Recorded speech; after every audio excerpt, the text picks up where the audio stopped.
باللہ من الشیطان الرجیم بسم اللہ الرحمن الرحیم رب اشرح لی صدری ویسر لی امری واحلل عقدۃ من لسانی یفقہوا قولی واجعل لی وزیرا من اہلی اللہم صلی علی محمد وآل محمد وبارک وسلم تسلیما۔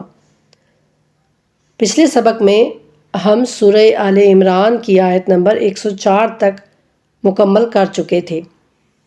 آج ہم نے سورہ آل عمران کی آیت نمبر 105 سے اپنے سبق کا آغاز کرنا ہے۔ پیچھے ہم نے پڑھا تھا نا کہ اللہ سبحانہ تعالیٰ فرما رہے تھے کہ ان لوگوں کی طرح نہ ہو جانا جو فرقوں میں بٹ گئے، جنہوں نے فرقے بنا لیے، جو علیحدہ علیحدہ ہو گئے، یعنی جنہوں نے اختلاف کیا، ٹھیک ہے، اپنے دن میں جنہوں نے اختلاف کیا، تفرقوا واختلفوا، جنہوں نے اختلاف کیا اور وہ فرقوں میں بٹ گئے، تو تم ان کی طرح نہ ہو جانا جبکہ ان کے پاس واضح روشن اللہ کی آیات، رسول اللہ صلی اللہ علیہ وآلہ وسلم کی تعلیمات، سب کچھ ان کے پاس آ چکا تھا، پھر بھی انہوں نے آپس میں اختلاف کیا اور وہ فرقوں میں بٹ گئے۔ یعنی ہم نے یہ پڑھا تھا کہ اللہ سبحانہ تعالیٰ کو فرقے پسند نہیں ہیں۔ اللہ نے ہم سب کے لیے دین اسلام چنا ہے، ہم سب کو ایک ہی نام دیا ہے اور وہ ہے مسلمان، اور اللہ سبحانہ تعالیٰ یہ چاہتے ہیں کہ ہم اسی نام سے جانے اور پہچانے جائیں اور خود کو مسلمان، بہترین مسلمان مومن بنانے کے لیے ہر وقت ہم تیار رہیں۔ اس سے آگے اللہ سبحانہ تعالیٰ فرماتے ہیں یوم دن تبیض، سفید ہوں گے، وجوہ، بعض چہرے، وتسود، اور سیاہ ہوں گے، وجوہ، بعض چہرے، فاما، پس جو الذین لوگ، اسودت، سیاہ ہوئے، وجوہہم، ان کے چہرے، اکفرتم، کیا تم نے کفر کیا، بعد ایمانکم، اپنے ایمان کے، فذوقوا، تو چکھو، العذاب، عذاب، بما کنتم، کیونکہ تم تھے، تکفرون، کفر کرتے تھے۔ اللہ سبحانہ تعالیٰ قیامت کا وہ منظر پیش کر رہے ہیں کہ دیکھو تم دنیا میں اختلاف نہ کرنا، واضح تمہارے پاس جب آیات آ جائیں، واضح تمہیں رسول اللہ سمجھائیں ایک بات، تو پھر اس میں تم اختلاف مت کرنا، ورنہ کیا ہوگا قیامت کے دن، جس دن بعض چہرے بڑے ہی روشن، سفید اور تابناک ہوں گے اور بعض چہرے سیاہ ہوں گے، تو جن لوگوں کے چہرے سیاہ ہوں گے ان سے پوچھا جائے گا کیا تم اپنے ایمان کے بعد کفر میں لوٹ گئے تھے؟ ایمان کے بعد آپ ذرا غور کیجئے، اللہ سبحانہ تعالیٰ کیا بتا رہے ہیں کہ وہ مشرک نہیں ہوں گے، وہ لوگ نہیں ہوں گے کہ جنہوں نے ایمان کو قبول ہی نہیں کیا ہوگا، بلکہ وہ سیاہ چہرے والے بھی وہ لوگ ہوں گے کہ جنہوں نے ایمان کو قبول کیا ہوگا، لیکن پھر کسی وجہ سے، کسی بھی منافقت کی وجہ سے، کسی بھی بغض کی وجہ سے، حسد کی وجہ سے، اپنی انا کی وجہ سے انہوں نے دین سے دوری اختیار کر لی ہوگی۔ اور یہ ان لوگوں کے بارے میں ہے جو ایمان لا چکے تھے، جن کے پاس واضح روشن دلیلیں آ چکی تھی، لیکن انہوں نے جان بوجھ کر اس سے منہ موڑا۔ ایک تو وہ لوگ ہیں کہ جن کے پاس حق پہنچا ہی نہیں، اور وہ بس جو ان کے پاس ہے، جو انہوں نے یعنی ان کے پاس اتنا علم نہیں ہے، وہ اتنا ریسرچ نہیں کر سکتے، ان کے پاس اتنی سہولتیں موجود نہیں ہیں، اور وہ آج کے دور میں نہیں ہے۔ آپ سب کو پتہ ہے نا، آج ہمارے پاس سوشل میڈیا ہے، آج ہر جگہ پہ بکس اویلیبل ہیں، آپ ہر چیز یعنی ریسرچ کر سکتے ہیں، آپ کو سب کچھ مل سکتا ہے، جو بھی آپ ڈھونڈنا چاہیں آپ کو سوشل میڈیا سے مل سکتا ہے، بکس مل سکتی ہیں، قرآن کریم کے جو تراجم ہیں، تفاسیر ہیں، وہ سب کچھ مل سکتی ہیں۔ تو آج وہ لوگ نہیں ہیں کہ ان کے پاس حق پہنچا ہی نہیں اور انہیں پتہ ہی نہیں چلا، اور جو ان کے پاس ہے بس وہ اسی پر گزارا کر رہے ہیں۔ آج حق کو جاننا کوئی مشکل بات نہیں ہے، لیکن یہ ہے کہ آپ حق کے متلاشی ہوں، آپ کا دل کرے کہ میں وہ والا دین ڈھونڈوں جو رسول اللہ صلی اللہ علیہ وآلہ وسلم کا دین تھا، وہ اسلام جو رسول اللہ کا اسلام تھا، وہ ظاہر ہے وہ ایک ہی دین تھا، وہ ایک ہی اسلام تھا، وہ یہ نہیں تھا کہ وہ کوئی بہت سارے مذاہب تھے تو ان کو جوڑ کے تو اسلام بنا تھا، نہیں۔ اللہ تعالیٰ تو یہ کہتے ہیں نا کہ جناب آدم سے لے کر محمد مصطفیٰ صلی اللہ علیہ وآلہ وسلم تک ایک ہی دین تھا، ایک ہی اسلام تھا اور کچھ بھی نہیں تھا۔ تو پھر آج یہ کہنا کہ بس ہمیں تو پتہ ہی نہیں چلا، تو یا اللہ ہم نے تو ایسی زندگی گزار دی، یہ بالکل بھی قابل قبول نہیں ہوگا۔ تو اسی لیے اللہ تعالیٰ فرما رہے ہیں کہ پھر یعنی اللہ تعالیٰ دو چیزوں کا ذکر کر رہے ہیں کہ تم ایسی امت ہو کہ تم اچھائیوں کا حکم دو اور برائیوں سے روکتے رہو، اور آپس میں اختلاف مت کرو اور تفرقہ بازی مت کرو۔ ٹھیک ہے، اچھائی کا حکم دینا، برائی سے منع کرنا ایک چیز، اور دوسری چیز کیا؟ آپس میں اختلاف مت کرو، تفرقہ بازی مت کرو، فرقوں کی بنیاد پر ایک دوسرے سے قطعی تعلقی مت کرو۔ تو یہ دو چیزیں اللہ تعالیٰ بیان کر کے پھر اللہ تعالیٰ بتا رہے ہیں کہ وہ دن جو قیامت کا دن ہے، جو آنے والا ہے، جس کے آنے میں کوئی شک نہیں ہے، اس دن کچھ چہرے سفید ہوں گے۔ ایسا نہیں ہے کہ وہ کوئی یورپین ہوں گے تو ان کے چہرے سفید ہوں گے، اور جو کالے چہرے والے ہیں وہ کوئی افریقن ہوں گے، نہیں۔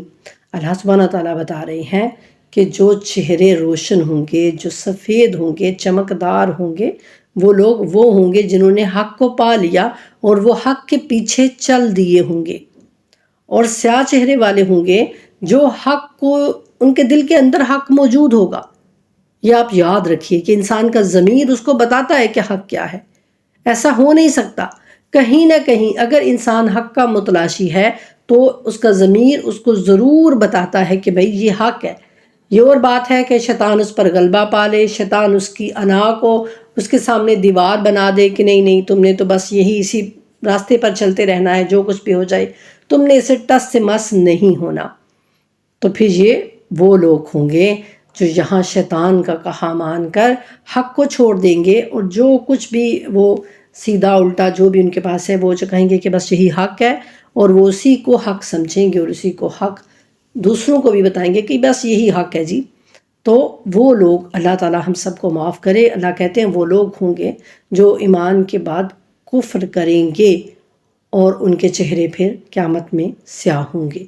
تو اللہ تعالیٰ ہم سب کو اس مصیبت سے بچائے کہ ہم اپنی انا کو سامنے رکھیں، اپنی انا کو ترجیح دیں، اپنی خواہشات کو ترجیح دیں، اور ہم یہ ڈھونڈیں ہی نہیں کہ حق کیا ہے، باطل کیا ہے، صحیح کیا ہے، غلط کیا ہے، سچ کیا ہے، جھوٹ کیا ہے۔ ہم اس میں پڑے ہی نہیں، ہم کہیں نہیں جو بس آج لوگوں سے کہیں نا کہ آپ جی دین میں غور و فکر کیوں نہیں کرتے، آپ قرآن میں تدبر کیوں نہیں کرتے، تو وہ کہتے ہیں کہ قرآن میں ہم تدبر نہیں کر سکتے، ہمیں اس کی آیات کا پتہ ہی نہیں ہے کہ اس میں کون کون سے میننگ نکل آتے ہیں، ہم کیا جانیں، ہم تو اتنا ہمارے پاس تو علم ہی نہیں ہے۔ تو اللہ سبحانہ تعالیٰ نے تو ہم سب کو عقل دی ہے، اللہ سبحانہ تعالیٰ نے ہم سب کو ایک جتنی عقل دی ہے، ایسا نہیں ہو سکتا۔ اللہ کوئی ایسا ہے، اللہ تو منصف ہے، اللہ تو انصاف کرنے والا ہے نا، تو اس نے ہم سب کو ایک جیسی چیزیں دی ہیں، عقل، شعور، دل، یہ سب کچھ، لیکن اس سے اب ہم نے کام کیسے لینا ہے یہ ہم نے سوچنا ہے کہ ہم نے اس کو اچھائی کی طرف رغبت دلانی ہے یا ہم نے اس کو برائی پر ہی جمائی رکھنا ہے۔ یہ اب ہماری ڈیوٹی ہے، ہمارا کام ہے، ہمارا فریضہ ہے کہ ہم نے اپنی عقل سے کس طرح کام لینا ہے۔ تو اگر کہیں کہ دین میں تدبر، تو وہ کہتے ہیں نہیں جو بڑے کر گئے تو وہ تو ٹھیک کر رہے تھے نا، تو بس وہ ٹھیک ہے، ہمیں کیا ضرورت پڑی ہے کہ ہم کوئی دین میں تدبر کریں، ہم غور و فکر کریں کہ کون صحیح تھا کون غلط تھا۔ تو کیا ایسا ہی ہے؟ کیا اللہ سبحانہ تعالیٰ ہمیں یہی بتاتے ہیں؟ اللہ تعالیٰ تو ایسا نہیں کہتے، اللہ تعالیٰ تو کہتے ہیں کہ تمہارے باپ دادا کے دین پر تم رہو گے چاہے وہ ٹھیک نہ بھی ہوں۔ یعنی ہر انسان کو اللہ تعالیٰ دعوت فکر دیتے ہیں کہ اس کو چاہیے کہ وہ خود غور و فکر کرے، وہ خود دین میں کے اندر ڈوبے، وہ خود قرآن کے اندر تدبر کرے، اور وہ اس دین کو پائے جو رسول اللہ صلی اللہ علیہ وآلہ وسلم کا دین تھا۔ تو اللہ کہتے ہیں کہ اس دن پھر میں ان سے کہوں گا کہ اب تم نے چونکہ ایمان کے بعد کفر کیا ہے تو اب تم اس عذاب کا مزہ چکھو، اس کفر کے باعث جو تم کرتے رہے تھے، یعنی جو کفر تم نے کیا تھا نا، اب اس کے باعث اس عذاب کا مزہ چکھو۔ استغفر اللہ وَأَمَّا الَّذِينَ اور البتہ وہ لوگ جو ابیضت سفید ہوں گے وجوہہم ان کے چہرے ففی سو میں رحمت اللہ کی رحمت ہوں وہ فیہا اس میں خالدون ہمیشہ رہیں گے۔ اللہ اکبر۔ اللہ کہتے ہیں اور جن کے چہرے روشن ہوں گے، سفید ہوں گے، تابناک ہوں گے تو وہ اللہ کی رحمت میں ہوں گے، وہ اسی میں ہمیشہ رہیں گے۔ تو جس کو اللہ کی رحمت مل گئی اس کو بھلا اور کیا چاہیے؟ اللہ تعالیٰ سے دعا ہے کہ اللہ ہم سب کو اپنی رحمت کے اندر جگہ دیجیے گا، آمین الہی آمین۔ تلک آیات اللہ، یہ اللہ کی آیات ہیں، نتلوہا ہم پڑھتے ہیں وہ علیک آپ پر بالحق کے ٹھیک ٹھیک، وما اللہ اور نہیں ہے اللہ یرید چاہتا ظلمن کوئی بھی ظلم للعالمین جہان والوں کے لیے۔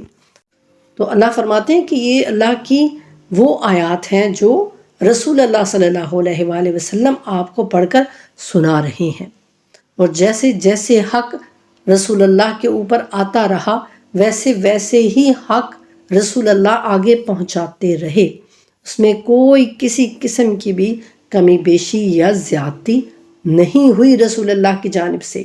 اس بات کا ہم سب کو پورا مکمل پکا یقین ہونا چاہیے، ایمان ہونا چاہیے کہ رسول اللہ نے پورے کا پورا دین ہم تک پہنچا دیا، کچھ بھی باقی نہیں چھوڑا۔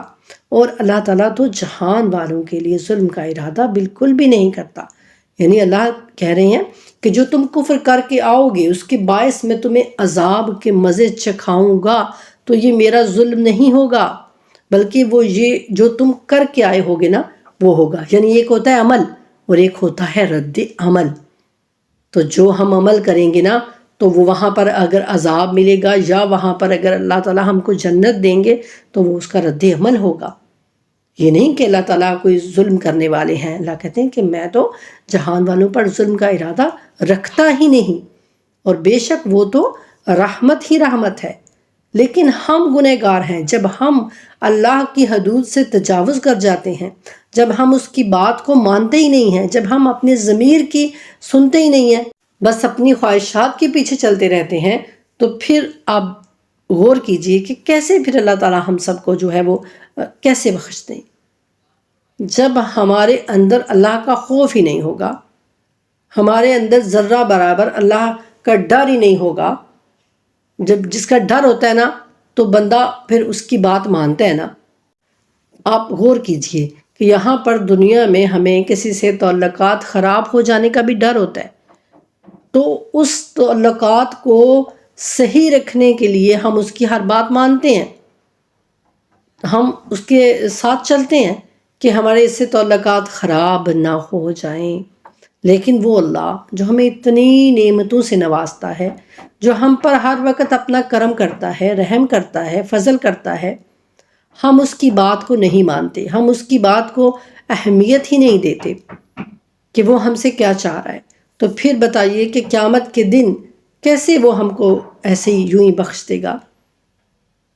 اللہ تعالیٰ سے اگر ہمیں بخشش لینی ہے تو اس دنیا میں ہمیں کام ایسے کرنے ہوں گے کہ ہم اللہ کی رحمت کے طلبگار، اس کی رحمت کے حقدار بن جائیں، اور اگر ہم کوشش کریں تو ہم انشاءاللہ ضرور بن جائیں گے۔ اس سے آگے اللہ کہتے ہیں وَلِلَّهِ اور اللہ کے لیے ہے ما جو فی السماوات آسمانوں میں، وما اور جو فی الارض زمین میں، وَإِلَى اللَّهِ اللہ کی طرف ترجع الامور تمام کام اسی کی طرف لوٹائے جائیں گے، اور اللہ ہی کے لیے ہے جو کچھ آسمانوں میں ہے اور جو کچھ بھی زمین میں ہے، اور بالآخر سارے معاملات اللہ کی طرف لوٹا دیے جائیں گے۔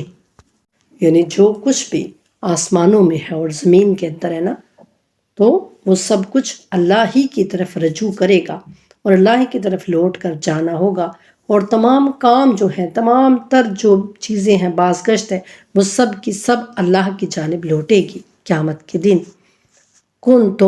تم ہو خیرہ بہترین امت، سبحان اللہ، تم ہو خیرہ بہترین امت اخرجت بھیجی گئی للناس سے لوگوں کے لیے، تامرون تم حکم کرتے ہو بالمعروف اچھے کاموں کا، وتنہون اور منع کرتے ہو عن سے المنکر برے کام، وتؤمنون اور ایمان لاتے ہو باللہ اللہ پر، ولو اور اگر آمنا ایمان لے آتے اہل الکتاب اہل کتاب لا کانات ہوتا خیرن بہتر لاہم ان کے لیے، منہم ان سے المؤمنون ایمان والے، واکثرہم اور ان کے اکثر الفاسقون فاسق ہیں، نافرمان ہیں۔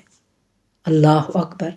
پیچھے بھی ہم نے یہ پڑھا کہ اللہ فرماتے ہیں کہ تم ایسے ہو کہ تم اچھائی کا حکم دو اور برائی سے لوگوں کو منع کرو۔ اب یہاں پر بھی اللہ سبحانہ تعالیٰ واضح طور پر بتا رہے ہیں کہ تم وہ بہترین امت ہو جسے لوگوں کے لیے پیدا کیا گیا ہے، تم حکم کرتے ہو نیکی کا اور تم روکتے ہو بدی سے۔ کیا آج ہم اپنے اندر خود کو دیکھیں، کیا ہم وہ امت ہیں؟ وہ کون سی امت ہے؟ جو امت محمدی صلی اللہ علیہ وآلہ وسلم ہوگی، جو رسول اللہ کی امت ہوگی، وہ ایسا کرے گی۔ جب تک امام عالی مقام امام مہدی علیہ السلام نہیں آئیں گے نا، تب تک امت کا یہ فریضہ ہے کہ وہ لوگوں کو اچھے کاموں کی طرف بلائے اور برے کاموں سے ان کو روکتی رہے۔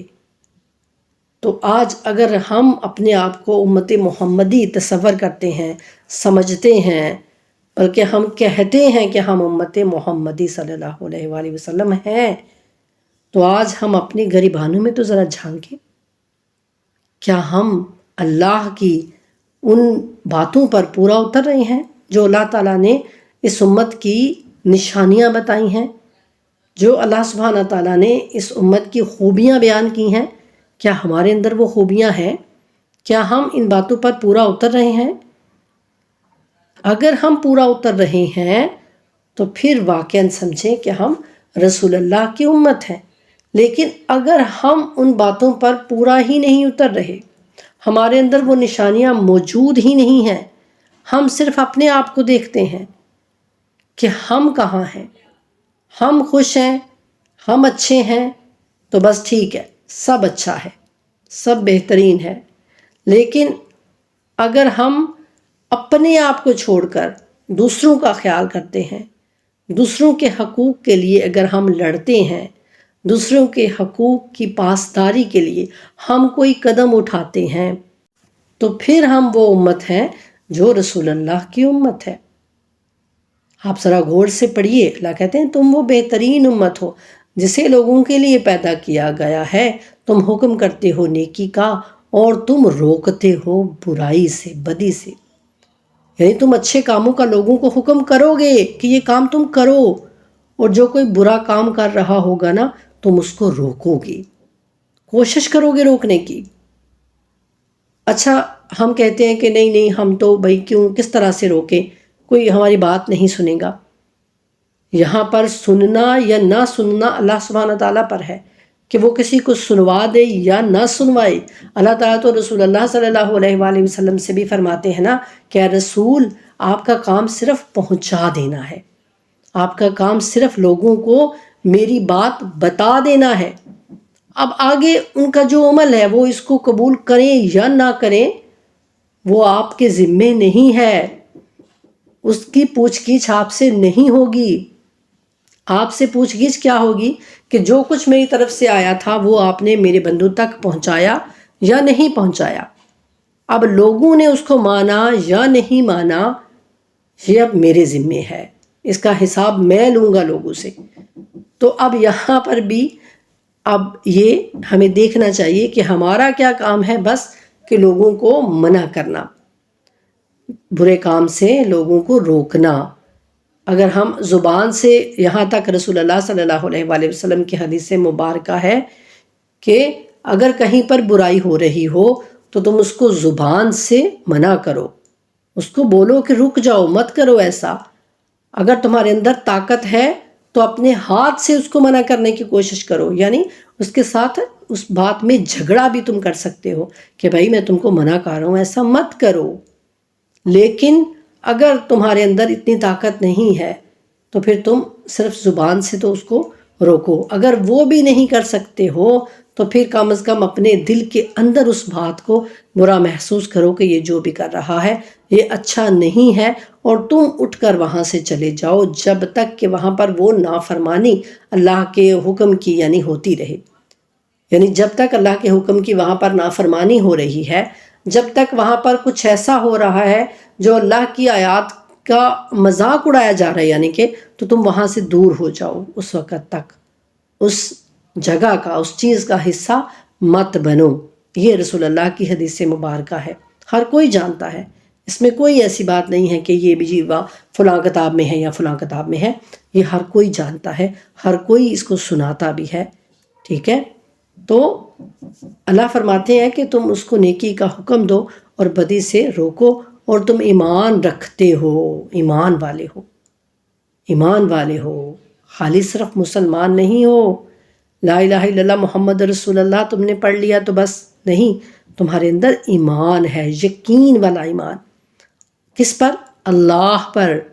اپنے اللہ پر تم کو بھروسہ ہے، اپنے اللہ پر تم کو یقین ہے کہ تم اگر اللہ کے لیے کچھ کرو گے نا تو وہ تمہیں کبھی بھی تنہا نہیں چھوڑے گا. اس دنیا میں بھلے ہی اگر تم اکیلے رہ جاؤ، اور ایسا اکثر ہوتا ہے، جو سچ بولتا ہے، جو حق کا ساتھ دیتا ہے، وہ ہمیشہ تنہا پڑ جاتا ہے، اکیلا پڑ جاتا ہے. لیکن قیامت کے دن وہ سرخرو ہوگا. کوئی بات نہیں، اگر آپ یہاں پر اکیلے ہیں، لوگ آپ کو برا بھلا کہہ رہے ہیں، لوگ آپ کا ساتھ نہیں دے رہے ہیں، تو قیامت میں آپ سرخرو ہوں گے انشاءاللہ.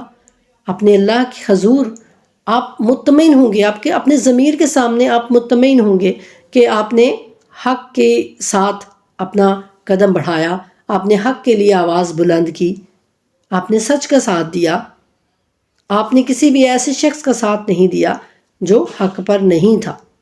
اور آگے اللہ کہتے ہیں اور اگر اہل کتاب بھی ایمان لے آتے، جس طرح کے مومن مسلمان ایمان لائے ہیں، اگر اہل کتاب بھی یعنی یہود و نصارہ بھی اسی طرح ایمان لے آتے تو یہ ان کے حق میں بہتر تھا. ان میں سے کچھ تو ایمان والے ہیں، اللہ فرما رہے ہیں کہ ان میں سے کچھ ایمان والے ہیں. اب یہاں بھی آپ غور کیجئے کہ پہلے خود ہی اللہ سبحانہ تعالیٰ فرما رہے ہیں کہ اگر اہل کتاب بھی ایمان لے آتے تو یہ ان کے حق میں بہتر تھا. اب خود ہی ساتھ ہی اللہ سبحانہ تعالیٰ فرما رہے ہیں کہ ان میں سے کچھ تو ایمان والے ہیں، یعنی ان کا ایمان ابھی ان کو ابھی وہ حق کا پتہ نہیں چلا. ان کا ایمان کون سا ہے؟ ان کا ایمان وہ ہے کہ وہ ابھی اپنے پرانے دین پر ہیں، لیکن ان کے اندر وہ فسق و فجور نہیں آیا. جو اہل کتاب نے اپنی کتاب میں تحریف کی، اس کو بدل ڈالا، وہ ان کے اندر نہیں ہے. ان کا ایمان اپنی کتاب پر، اپنے رسول پر ہے، اس لیے وہ ایمان والے ہیں. لیکن جب وہ اس کو آگے ایک سٹیپ اور لیں گے نا تو انشاءاللہ وہ رسول اللہ صلی اللہ علیہ وآلہ وسلم پر بھی ایمان لے آئیں گے.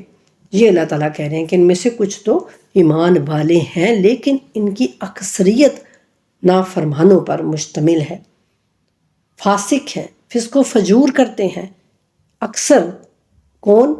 یہود و نصارہ. لَن یَضُرُّکُمْ اِلَّا اذًا، ہرگز نہ بگاڑ سکیں گے تمہارا، الا سوائے اذًا ستانا، وَإِنْ اور اگر یقاتلونکم وہ تم سے لڑیں گے، یولوکم وہ تمہیں پیٹھ دکھائیں گے، الادبار پیٹھ، ثم پھر لا ینصرون ان کی مدد نہیں ہوگی. اللہ مسلمانوں سے اب مخاطب ہو رہے ہیں، کیا مسلمانوں یہ تمہیں کوئی نقصان بھی نہیں پہنچا سکیں گے، یعنی تم ان سے بالکل بھی مت ڈرو، یہ تمہیں کوئی نقصان نہیں پہنچا سکیں گے سوائے تھوڑی سی کوفت کے، یعنی تھوڑی سی مشکل تمہیں ضرور پیش آئے گی. اور اگر یہ تم سے جنگ کریں گے نا تو یہ پیٹھ دکھا کر تمہیں بھاگ جائیں گے، یعنی میدان جنگ کو چھوڑ کر بھاگ جائیں گے، اور پھر ان کی کوئی بھی مدد نہیں کی جائے گی، کیونکہ مدد صرف ایمان والوں کی جاتی ہے. اچھا اب آپ دیکھیے کہ یہاں پر اللہ سبحانہ تعالیٰ فرما رہے ہیں کہ یہ تمہیں کوئی بھی نقصان نہیں پہنچا سکیں گے سوائے تھوڑی سی کوفت کے، اور اگر یہ تم سے جنگ کریں گے تو پیٹھ دکھا کر بھاگ جائیں گے. لیکن آج ہم دیکھتے ہیں کہ مسلمان جو ہیں وہ شہید ہو رہے ہیں، قتل ہو رہے ہیں، چاہے وہ کشمیر ہو، چاہے غزہ ہو، چاہے فلسطین ہو، چاہے شام ہو. اور جو اہل کتاب ہیں وہ ان پر یعنی قابض ہیں، تو ایسا کیوں ہے؟ ہمارے دل میں خیال پیدا ہو سکتا ہے نا۔ تو آپ غور کیجئے کہ اللہ سبحانہ تعالیٰ اس چیز کے لیے کچھ شرائط بتا رہے ہیں۔ شرائط کیا ہے؟ وہی جو ہم نے پیچھے پڑھی ہیں۔ یہ دیکھیے آپ کہ تم وہ بہترین امت پیدا کی گئی ہو، تم نیکی کا حکم کرتے رہو گے، تم برائیوں سے روکتے رہو گے، اور تم ایمان اللہ پر رکھنے والے ہوگے۔ یہ 3 شرائط ہیں۔ جب تک یہ 3 شرائط ہمارے اندر موجود رہیں گی تو ہم دشمنوں پر قابض رہیں گے انشاءاللہ۔ اور جس دن ہمارے اندر یہ شرائط ختم ہو گئیں تو اس دن آپ سمجھیے کہ دشمن ہم پر قابض ہو جائے گا۔ اور اگر آج دشمن ہم پر قابض ہے تو پھر یقین رکھیے کہ ہمارے اندر یہ 3 شرائط موجود نہیں ہیں۔ مسلمانوں کے اندر سے یہ تینوں شرائط ختم ہو چکی ہیں۔ اسی لیے آج جو غیر مسلم ہیں وہ مسلمانوں پر قابض ہیں، ورنہ اللہ کی بات تو حق ہے، کیونکہ اللہ سبحانہ تعالیٰ کی طرف سے تو حق ہی حق آتا ہے۔ تو غلطی ہمارے اندر ہے۔ جب تک ہم خود کو ٹھیک نہیں کریں گے تو ہم ایسے ہی کرتے رہیں گے، مرتے رہیں گے، تب تک ہمارا کچھ بھی نہیں ہو سکے گا۔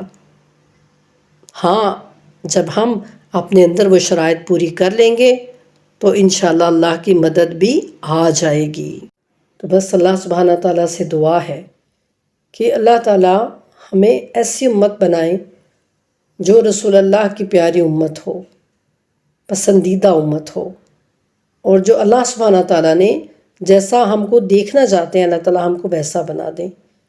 آمین الہی آمین۔ بار الہ جو اس دنیا سے چلے گئے ہیں ان کی بے شمار مغفرت اور بخشش کر دیجئے۔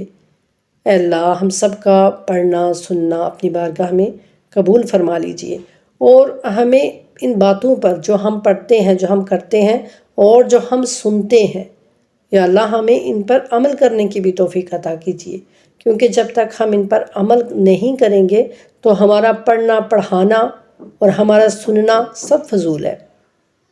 بات تب بنے گی جب ہم عمل کریں گے۔ تو یا اللہ ہمیں عمل کرنے والا مسلمان بنا دیجئے۔ اجازت چاہتی ہوں آپ سب سے، اپنا بہت خیال رکھیے گا، دعاؤں میں ایک دوسرے کو یاد رکھیے گا۔ وَمَا عَلَيْنَا إِلَّا الْبَلَاغُ الْمُبِينُ۔ اللہم صلی علی محمد وآل محمد وعجل فرجہم وفرجنا بہم برحمتک یا ارحم الراحمین۔ آمین ثم آمین یا رب العالمین۔